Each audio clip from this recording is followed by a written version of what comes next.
Good morning, Dr. Kiltz. Good morning, Lisa. How are you? Oh, I'm great. How are you? Spectacular. Another beautiful day. It absolutely is. Definitely. We have a lot of clients who are, maybe their first fresh IVF cycle was unsuccessful, but they have some great frozen embryos. And the question that usually comes up next is frozen just as good as a fresh cycle, or should we be hopeful with the frozen cycle? Well, I say that every embryo is a potential baby. And you have to be hopeful and persistent with every embryo, whether it's a great grade or a medium grade or a not so good grade. It's an embryo that's an opportunity for a baby. Absolutely. And so I've seen so many people conceive with that frozen embryo transfer. Great. And it only takes one embryo. Absolutely. And you have to be persistent and you have to keep at it. And we are certainly doing better on our frozens. We're using new protocols. We're using some natural cycles, some estradiol valerate cycles, some estrogen patch cycles. But there are lots of different ways to do this. The most important thing is each embryo is a potential baby. And interestingly, the new video technology looking at embryos is showing that a not so good looking embryo at this moment in an hour looks like a beautiful embryo. Yes. The challenge is that we look at it in a moment, and that's the picture we take, and that's what you see, and that's what we grade, and we often get down because we think, wow, it doesn't meet the standards.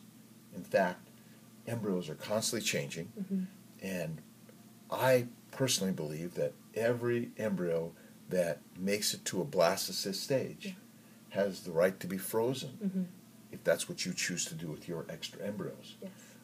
Over a third of people will get embryos to freeze, and many of those have an opportunity and will conceive and deliver a baby from that frozen embryo.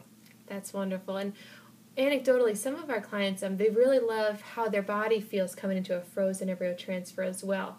Instead of rushing straight through stimulation and then retrieval and then transfer with, of course, the burden of more medications, the frozen embryo transfer, many clients feel more relaxed and more peaceful and less of a body burden with the medications used. Well, that's very important, and we are seeing improvements in many women where the stimulation cycle wreaks havoc on their bodies, their ovaries, their abdomen, their psyche, their uterine lining.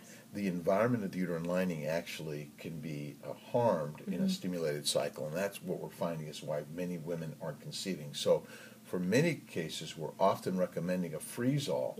So if there's a high progesterone level or there's a very high estrogen level, we think hyperstimulation is at risk. There's lots of evidence that freezing those embryos will help with a frozen embryo transfer where you're not having the same stimulation and the same environmental toxins on the body. So we highly recommend more freeze-all cycles. The frozen embryo transfers are improving, and we're really hopeful for so many women out there, many couples. Well, thank you very much for sharing. I know many of our clients, especially looking to their frozen cycles, will feel reassured and hopeful with this information as our practice keeps growing and improving, as we always do. Thank you. God bless, and best and blessed in the holidays. Thank you.